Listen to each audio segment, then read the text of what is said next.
Press meet పెట్టిన ముఖ్య ఉద్దేశం ఏమంటే టీడీపీ పార్టీ వాళ్ళు కొన్ని వ్యక్తిగత విమర్శలకు పోయినారు.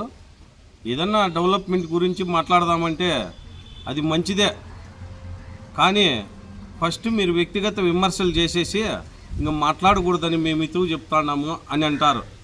అది మీకు మంచిదే అని అడుగుతాండా. మీరు పక్కన కూర్చొని పెట్టుకున్న వ్యక్తులను కన్వీనర్ రాజన్న గారు, మీరు కూడా పెద్దోళ్ళు, మీరు నాకన్నా ముందు సర్పంచ్గా అనిపించినారు, మంచి కుటుంబం నుంచి వచ్చిన వాళ్ళు మీరు నాకు ఇతువు చెప్పేటప్పుడు నీ పక్కన కూర్చుంటాండారే వాళ్ళకి చెప్పాలి కదా, నువ్వు వాళ్ళకి ఇతువు చెప్పాలి కదా, పర్సనల్గా మాట్లాడకూడదు మనము అని మీ వాళ్ళకి చెప్పిన తర్వాత నేను మీ వాళ్ళు మాట్లాడకుండా నేను ఏందన్నా మాట్లాడితే మీరు చెప్పాల నాకు, అంతేగాని మీ వాళ్ళు మాట్లాడేదే మళ్ళీ నన్ను మాట్లాడకూడదు అనేది అంటే మేము ఎట్లాగానే పడుతున్నాంనా? మేమేం మనుషులం కాదా? నువ్వు అడిగినావు డెవలప్మెంట్ గురించి 1,30,00,000తో నల్జూరు పంచాయతీలో మేము డెవలప్ చేసినాం ఈ 2 సంవత్సరాల 4 నెలల కాలంలో 3 నెలల కాలంలో అని చెప్తాడావు. నేను సర్పంచ్గా ఉన్న హయాంలో, మా వైఎస్ఆర్సీపీ గవర్నమెంట్ ఉన్న హయాంలో మేము నల్జూరు పంచాయతీకి 6 కోట్లు ఖర్చు పెట్టినాం. ఎక్కడైనా జనాలే చెప్తారు, ఎక్కడెక్కడ అభివృద్ధి జరిగిండేటివి కూడా నీకు పత్రికా ముఖంగా కావాలంటే ఎప్పుడైనా నువ్వు నాకు పర్సనల్గా ఫోన్ చేసినా కూడా నేను అన్నీ రాసుకొని వచ్చి నీకు ఇస్తా. ప్రెస్ మీటే పెట్టాల్సిన అవసరం లే, నువ్వు అడుగు నేను ఇస్తా నీకు. మళ్ళీ పెట్టి నిజమా అబద్ధమా అని విచారించుకొని మళ్ళీ పెట్టు, అంతేగాని పర్సనల్గా మాట్లాడద్దండి. నాకు చెప్పే ముందర వాళ్ళకి చెప్పాలని మరోసారి విన్నవించుకుంటూ ఇంకొక లీడరు లక్ష్మీనారాయణ గారు మాట్లాడినారు. లక్ష్మీనారాయణ అంటే మాకు కూడా గౌరవమే, మా మాదిరి చిన్న కుటుంబం నుంచి వచ్చిన వ్యక్తి, మంచోడు, 10 మందికి ఉపయోగపడుతున్నాడు. మేమేం కాదనిలా ఆయనను. కాకపోతే ఆయన అంత వయసు వచ్చినా కూడా విఘ్నత కోల్పోయి అల్టాలు దెంగుతా తిరుగుతాండారు మీరు అని అంటున్నాడు. మీరు ఇట్లా మాట్లాడతారో నేను ఏందన్నంటే మళ్ళీ నా తప్పు అంటారు. మీరు అనింది మీరు చూపించరు వీడియోలో, మేము అనింది మాత్రం అందరికీ చూపిస్తారు. నేను అల్టాలు దెంగి తిరిగి మీ బజార్లన్నీ 2 బోర్లు వేసిన, సుక్క నీళ్ళు లేవు వేణుగోపాల స్వామి కాలనీకి. నేను వేసిన బోర్లు నీళ్ళే తాగుతాండేదే. 2 బోర్లు వేసిన, 2 మోటార్లు బిగించిన, ఒక బజార్ రోడ్డు వేసిన, నల్లగుట్ట అని పేరుండే, నల్ల గుట్ట లేకుండా గుట్టంతా ఎత్తేసి 2 బజార్లకు రహదారి కల్పించిన. నేను ఆడ పదాంరా నీ బజార్లోకి రమ్మన్నావు కదా, వస్తా.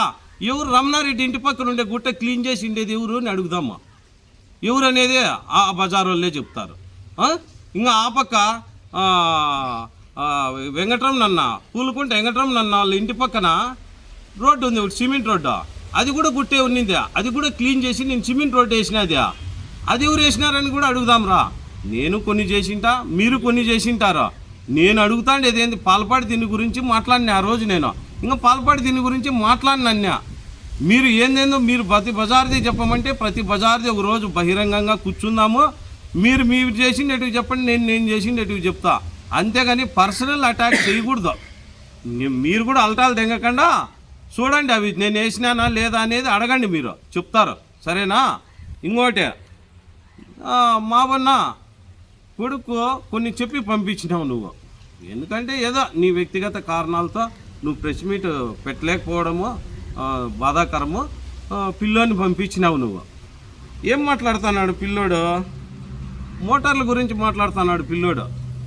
అప్పుడు లేను కూడా లేడు, అది నీకు తెలుసు నాకు తెలుసు. పిల్లోడు లేడు అప్పుడు. ఏందో ఆ పిల్లోడు ఏందో నిక్కర్లు వేసుకునే వయసులో ఉన్నాడు అప్పుడు. అది ఏం తెలుస్తుంది? నువ్వు చెప్పి పంపించినావునా? మోటార్లు నేను చెప్తా, ఈయన ఎక్కడైనా ఏ పైప్ గురించి అయినా చెప్తా. నేను పంచాయతీలు ఇప్పటికి నేను 13 సంవత్సరాల కాలం అయింది నేను సర్పంచ్ అయ్యా. ఎక్కడన్నా ఏందన్నాడు అన్నీ చెప్తా నేను. నువ్వు సాకలోళ్ళు బోర్ దన్నావు.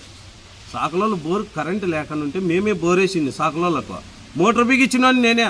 కరెంటు లేక మీ గవర్నమెంట్లోనే, మీ టీడీపీ గవర్నమెంట్లో కరెంటు డిపిఐ లేక మీ వాళ్ళు అది అట్లే ఖాళీగా ఉంటే ఆ రోజు మేము గమ్మున ఇంక దిక్కు తెలక అప్పుడు ట్రాన్స్ఫార్మర్లు పెట్టించే ఇది మాకు లేక మేము బోర్ వేసినాము, వేస్ట్గా అయిపోయిందని అనుకుంటా. అంటే నాకు దీపావళి అప్పుడు వీవర్స్ కాలనీ వాళ్ళు అందరూ నా దగ్గరికి 30-40 మంది వచ్చినారు.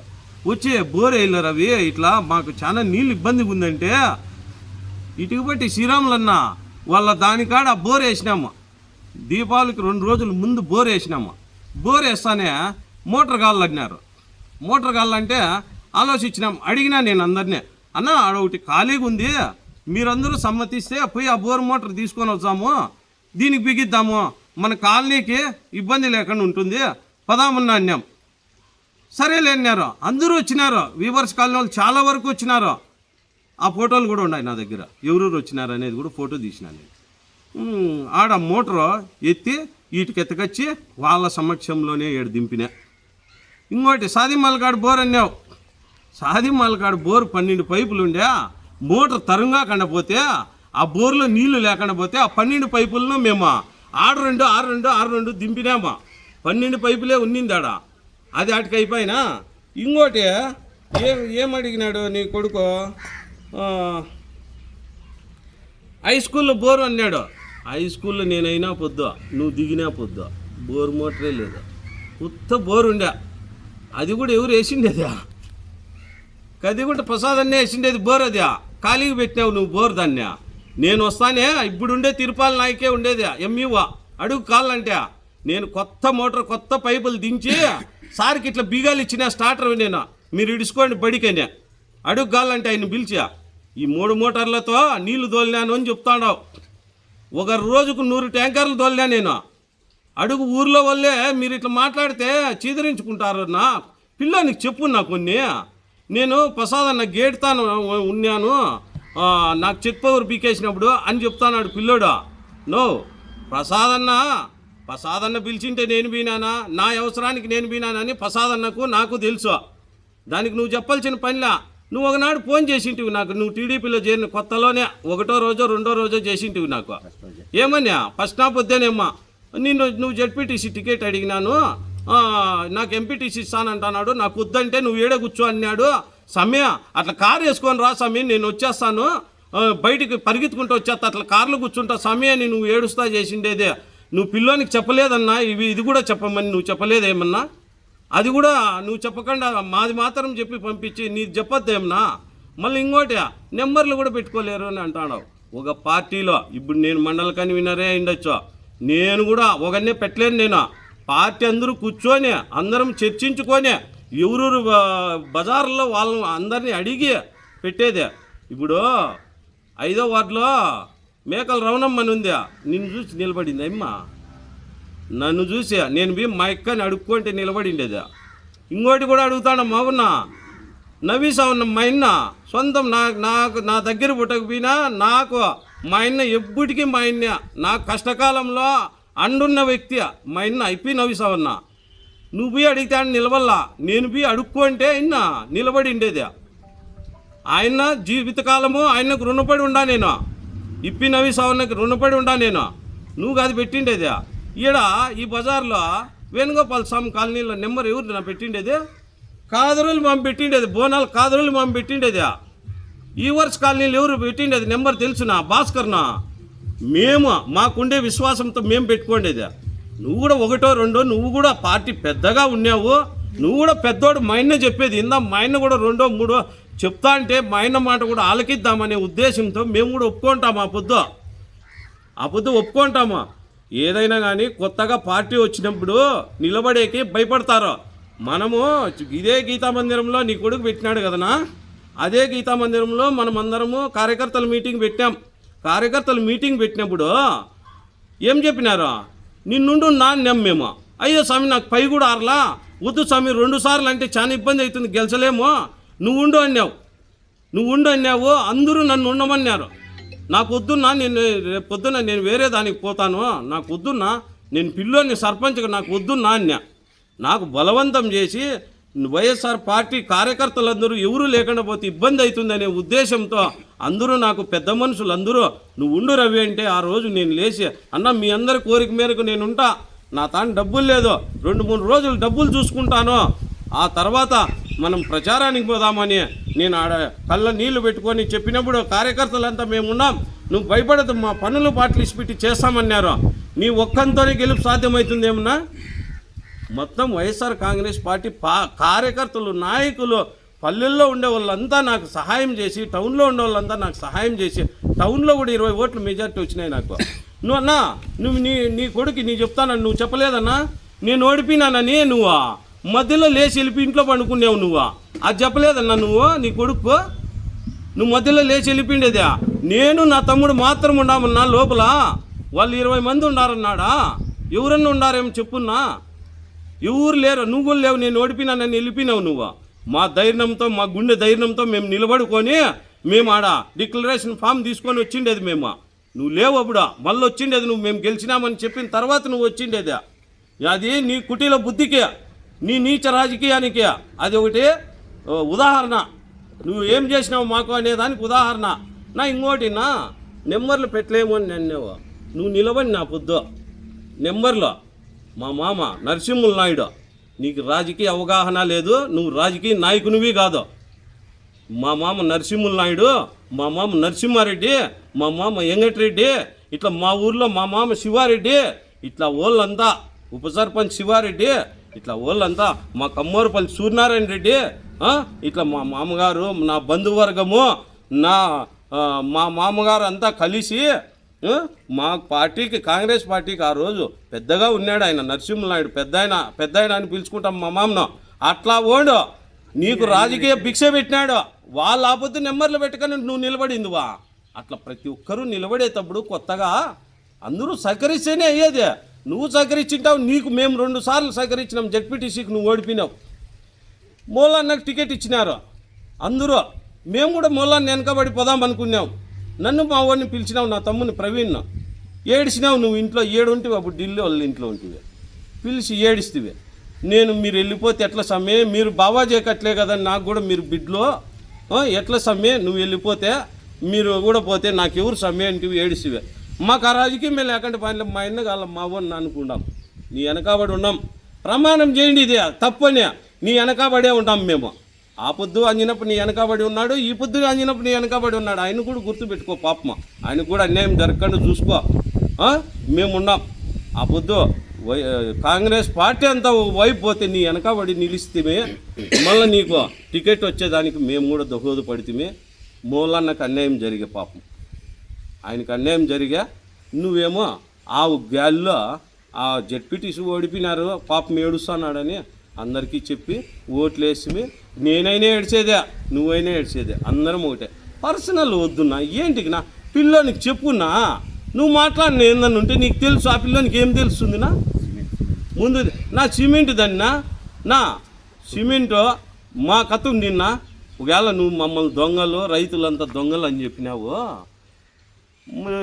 నువ్వు హౌసింగ్ సిమెంట్తో నేను రోడ్లు వేయలేదని చెప్పున్నా నువ్వు వేయలేదా హౌసింగ్ సిమెంట్తో కరే రవితాను కొనుక చేసినావా సిమెంట్ నువ్వు వేసినావు అందరూ వేసినారు గ్యాలేదా ఎవరు హౌసింగ్కి అందరూ ఎత్తుకొని పోయినారా ఒకరు కాదా తెలుగుదేశం వాళ్ళు ఎత్తుకుపోయినారు బీజేపీ వాళ్ళు ఎత్తుకుపోయినారు వైఎస్ఆర్ కాంగ్రెస్ వాళ్ళు ఎత్తుకుపోయినారు అందరూ ఎత్తుకుపోయినారు మేము తెలియని వయసులో మాకు అంతా ఇంత రాజకీయ పరిజ్ఞానం ఉన్నప్పుడు మేము కొందరు తాను నిలబడుకునేప్పుడు కొందరు ఎత్తుకొని పోయింటారు దానికి దీనికి మాకు అంటగడితే ఎట్లా నా ఇల్లు కట్టినాయిడ దీనికి నేను ఒక మూట సిమెంట్ వాడలేదు గవర్నమెంట్దే అని ప్రమాణం చేస్తా నువ్వు చేయను నన్ను ఒక రోడ్డు వేయలేదు ఆ రోడ్లకు నేను ఒక మూట వాడలేదని చేయన్నా నా మాట్లాడుకునేది వద్దు ఎత్తేసుకునేది వద్దునా మీరు మాట్లాడతారా నన్ను మాట్లాడొద్దని నాకు ఫోన్లు చేపిస్తారా అట్లా ఎవరన్నా ఒప్పుకుంటారేమన్నా మమ్మల్ని దొంగలు చేసేసి నువ్వు నిలబెట్టేసి నువ్వు నిజాయితీ పరుని నన్ను నిరూపించుకోవాలని చూస్తే మేము కూడా చెప్పాలి కదా నువ్వు ఏమేమి చేసినావు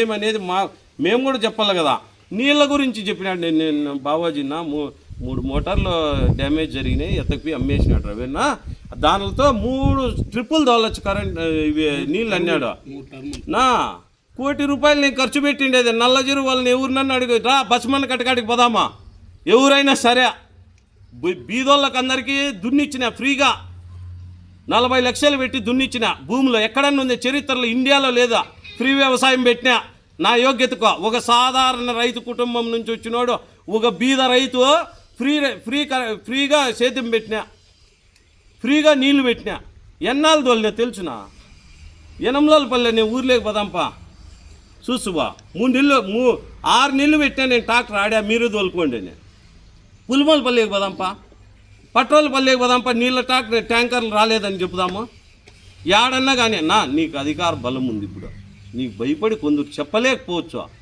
నువ్వే చూసినావు కదా నా కళ్ళతో ఎన్ని ట్రాక్టర్లు తిరుగుతాండేది దున్నేకి 30 పెట్టినా నీళ్లు తోలేక 14 ట్రాక్టర్లు పెట్టినా. 1 కోటి రూపాయలు ఆ కాలంలో ఖర్చు పెట్టిన. 2019లో 1 కోటి రూపాయలు ఖర్చు పెట్టినా నేను నా సొంతం లెక్క. 1 కోటి రూపాయలు ఫండ్స్ కూడా రావు కదన్నా మన నెలజరువుకు. అప్పుడు ఆ కాలంలో 1 కోటి రూపాయలు ఫండ్స్ కూడా రావు. 1 కోటి రూపాయలు అయిపోయిందంటావు నువ్వు. చెప్పు నా పిల్లోనికి తెలదు పాపమా. కొన్ని నేర్పించున్నా మనము డెవలప్ చేయాలనుకున్నప్పుడు నా బిడ్డకు కానీ నీ బిడ్డకు కానీ మనం కొన్ని పద్ధతులు ఏం చేయాలా ఏమి కూలోళ్ళకు మేము లెక్క ఎగరదింగినాము అని చెప్తాన్నాడు ఆ పిల్లోడు ఇండైరెక్ట్గా. అదే కూలోళ్ళు మేము రైతులు ఏం చెప్తారంటే పంటలు సరిగ్గా పండినప్పుడు 10 రోజులకి ఇస్తాం 15 రోజులకి ఇస్తామని చెప్తారు. రైతు రైతు అయినా మండలంలో సేద్యం చేసే వాళ్ళకి అందరికీ తెలుస్తుంది. 10 రోజులు 15 రోజులు లేటుగా ఇచ్చేది ఆనవాయితీ. రోజు వచ్చే వాళ్ళకి చెప్పుకుంటారు, చెప్పుకొని ఇస్తారు. అది ఎగరదింగినట్లు కాదు. నువ్వు నీ కోసము నీ ఆపకాయలు వేసుకురాను ఇదే నీ కొడుకు వినాడు. వస్తా యాక్సిడెంట్ అయ్యి పాపం యూపీ వాడో బీహార్ వాడో అన్యాయంగా చనిపోతే నువ్వు మా ఎమ్మెల్యే గేట్ల కాడ నువ్వు నిలబడుకునేవు కదా. నువ్వు అర్ధరేతులు కాడ టవాలు వేసుకొని నేను ప్రసాదాన్ని ఇంటికాడ నిలబడుకోండేది ఎంత నిజమా, నువ్వు కూడా అడవి నిలబడుకోండేది అంతే నిజమా. నువ్వు ఏం మాకు ఎలక్షన్ చేసింటివా 2019లో? నీకు వాళ్ళు సాయం చేయను మా పార్టీ ఎమ్మెల్యేలో. కొన్ని అవసరాల నిమిత్తము కొన్ని ప్రజాశ్రేయస్సు కోసము ఒక సర్పంచ్ ఒక ఎమ్మెల్యేని కలిసింటాడు. నువ్వు నీ స్వార్థం కోసము నువ్వు ఆ బీదోళ్ళకు అన్యాయం చేసేదానికోసం ఒక లచ్చి ఇచ్చినా ఉన్నావు. వాళ్ళకు ఏడుస్తా కళ్ళనీళ్ళు పెట్టుకొని పోయినారు. మా దగ్గర కూడా కొందరు వచ్చి ఎట్లా ఇంత అన్యాయం అంటే ఉండూరు మనుషులప్ప మేమేం మాట్లాడకూడదు, బాగుండదు, వద్దు పోండిప్ప, మా తాకి రావద్దండి అని చెప్పినాము. నీ మంచి కోరినాము, నీ శ్రేయస్సు కోరినాము. ఇదే ఈడ ఇస్మాయిల్ అనే వ్యక్తికి మా కుంట్లపల్లపల్లి హరి అనే వ్యక్తికి కూడా బర్రెముఖలు ఇరిగిపోతే మీరు ఏం సాయం చేసిండేది వాళ్ళకి తెలుసున్నా. వాళ్ళని అడిగితే వాళ్ళే చెప్తారన్నా మీరేం సాయం చేసిండేది. ఏడ్చుకుంటారన్నా వాళ్ళు, కళ్ళ నీళ్ళు పెట్టుకుంటారన్నా. ఇది నా కులోళ్ళకి ఎగరదెంగడం అంటే మేము 10 రోజులు లేటుగా ఇచ్చేది కాదు, ఎగరదెంగేది. అవి చెప్పు నా పిల్లోనికి కొన్ని అర్థం కాని మాటలన్నీ మాట్లాడుకుంటున్నాడు. ఆ పిల్లోనికి కొన్ని చెప్పున్నా. ఊర్లో నేను ఎన్ని బోర్లు వేసిన పాతూర్లు తెలుసునా నీకు? ఎంత డెవలప్ చేసినా తెలుసునా? 1,60,00,000 రోడ్లు వేసినా నేను నల్జూరు పంచాయతీలో. 20 బోర్లు 22 బోర్లు వేసినా నేను. ఎక్కడైనా బజార్కైనా పదాంపా. ఇది మామూలుగా ఇది నాదే అని చెప్తా అంటారు. అట్లా నువ్వు పదాంరా, ప్రతి బజార్లో చూపిస్తాను నేను చేసిండే డెవలప్మెంట్. పిల్లోని చెప్పు, ఎందుకు రా పిల్లోడు చేసినాడు ఆ కాలంలో. మనం చెప్తే జనాలు తను పల్చనవుతాం రా అని చెప్పున్నా, ఓ మాట చెప్పున్నా. అంతేగాని ఏందంటే అది మాట్లాడి బాగుండదు అట్లాంటివి. చూడు, మీరు ఏంది మాట్లాడినా నేనైతే బదులిస్తా, ఖచ్చితంగా సమాధానం చెప్తా. ఇంతటితో ఆపేయండి. మీరే ఫస్ట్ స్టార్ట్ చేసినారు. నువ్వు ఫస్ట్ మీరు దొంగలు, మీ కుటుంబాలు ఆడ దొంగతనం చేసిన వాళ్ళ కుటుంబాలు నాశనం అయిపోయినాయి, అది ఇదని మీరు ఎగర్థంగా మాట్లాడడం వల్లనే ఇవన్నీ మాట్లాడాల్సి వచ్చింది. మాకేం కొవ్వ ఊరికే మాట్లాడినా. ఇప్పుడు ఎవరు మాట్లాడిన వాళ్ళను ఇప్పుడు నా కూర్చున్నా మమ్మల్ని అనలా. ఆడ మాట్లాడిన వాళ్ళు ఎవరు మమ్మల్ని వ్యక్తిగతంగా మాట్లాడాల. వాళ్ళు ఏమి పార్టీల పరంగా రాజకీయ పరంగా క్వశ్చన్ చేసినారు, సమాధానం చెప్తామన్నాము. ఆల్రెడీ కొన్ని చెప్పినాము. దేవలం గురించి ఇప్పుడు వద్దు, శ్రావణ మాసం అయిపోయినాక మాట్లాడుకుందాము అన్నాము. ఎందుకు అట్లాంటివన్నీ చెప్పు, వద్దు. ఆ పిల్లోనికి తెలియదు పాపము. యాడో ఉన్నాడు అప్పుడు, ఎప్పుడువో 20 ఏళ్ళు 18 ఏళ్ళు అడిగితే ఏం తెలుస్తుంది ఆ పిల్లోనికి? ఆ పొద్దు కాంగ్రెస్ గవర్నమెంట్లో ఆ పిల్లోడు యాడన ఉండింది, బడిలో యాడో చదువుకుంటాను అన్న పాపము. అట్లా బడి పిల్లలందరినీ పిలుచుకొచ్చి నువ్వు మాట్లాడిచ్చి నేను అసలు నాకు అట్లా పేరు కూడా చెప్పబుద్ధి కాల నాకు. నీకైతే చెప్తాన్నా, ఒకవేళ నాకన్నా ఒక 7-8 ఏళ్ళు పెద్ద ఉంటావు, నీకు ఒక 58 ఏళ్ళు ఉంటాయి, 60 ఏళ్ళు ఉంటాయి. నాకన్నా 12 ఏళ్ళు పెద్ద కాబట్టి నీకు ఏదైనా సమాధానం చెప్తా. నువ్వు అడుగున్నా. నేను ఇంక తప్ప పిల్లోళ్ళు ఏది మాట్లాడుకునేట్టు ఇవ్వటల కాడ మాట్లాడుకున్నట్లు నేను వదిలేస్తా. పిల్లోళ్ళకు తరుముగానే వాళ్ళకి సమాధానం చెప్పనా. ఎవరైనా ఇప్పుడు లక్ష్మీనారాయణ అడిగినాడు, పెద్ద మనిషి, ఆయన 25 ఏళ్ళు 30 ఏళ్ళ నుంచి ఉన్నాడు రాజకీయాలు. ఆయన గురించి కూడా నేను ఆయన అడిగిన దానికి సమాధానం చెప్పిన. రాజన్న మండలికని విన్నారు, నాకన్నా ముందు సర్పంచ్, మంచి కుటుంబం నుంచి వచ్చిన వ్యక్తి. అట్లా వాళ్ళకి చెప్తాను సమాధానమా, పిల్లలకి నేను చెప్పను సమాధానమా. ఇప్పుడు అందుకే నీకే చెప్తాడా నేను. అన్నా నీకే చెప్తానా, పిల్లోళ్ళకైతే సమాధానం చెప్పను. ఎవరంటే వాళ్ళు పెడితే నేను చెప్పను సమాధానమా. మాట్లాడుకుంటా అంటారు. ఇప్పుడు గాలి కూతలన్నీ బయట మాట్లాడతారు. నేను పిల్లోళ్ళకు దావుంచి పిల్లలకు సమాధానం చెప్పుదునా? అయినా కూడా నీ మీద నాకుండే అభిమానంతో ఈడుండాయని సమాధానం చెప్పిన. నేను నీకు అడిగితే నువ్వు సమాధానం చెప్పలేవు. నా వద్దు నా మనకు ఇద్దరము తాను కలిసి ఉన్నాము, అన్నీ మనం కలిసిమెలిసి ఉన్నాము. ఎందుకు ఇట్లాంటివన్నీ మీరు చేసుకుంటా అండి చెప్పు? ఎందుకు మా మీద నువ్వు అది కూడా అంటే కుటుంబాలు నాశనం అయిపోయినాయనే అంటే మా కుటుంబాలు వినాయనే కదా నువ్వు ఇండైరెక్ట్గా మమ్మల్ని అంటాండేది. భగవంతుడు అనేవాడు ఉంటాన్నా చూస్తా అంటాడు. అదే నేను చెప్పింది మొన్న. నువ్వు ఇట్లా మాట్లాడినా ఉన్నా దేవుడు అనేవాడు ఉంటాడు, మేము బాగున్నామన్నా అని చెప్పింది అదే. మీరు అర్థం కాక పిల్లోళ్ళనేగా నువ్వుకి రేపు నేను కూడా నా కూతురుని పిలుచుకొచ్చి పెట్టిస్తా. ఇంకా నేను ఈసారి పిల్లోళ్ళు తెలియక ఏంటంటే అది మాట్లాడతారా. ఇప్పుడు నీ కొడుకు మాట్లాడినట్టు తెలుసుకోండి నా. వద్దు అనవసరంగా ప్రసాదం నన్ను ఎందుకు లాగుతావునా పర్సనల్ విషయాల్లో? ఏమవసరం చెప్పు? ఒక ప్రజాప్రతినిధి నేను, ఆయన ప్రజాప్రతినిధి ఉన్నప్పుడు ఊరి అవసరాల నిమిత్తమో తాను కలుద్దామనేప్పుడు కలిసింటామా, అంతేగాని వేరే దురుద్దేశాలు లేవు. నా పార్టీకి మీకు ఇలా, మీ పార్టీ నాకు ఇలా. పార్టీలు అందరూ మారింటారు, మారినోడు ఎవడు లేడు. అట్లాంటివన్నీ నువ్వు చెప్తా నేను నిలిపేద్దాం దయచేసి.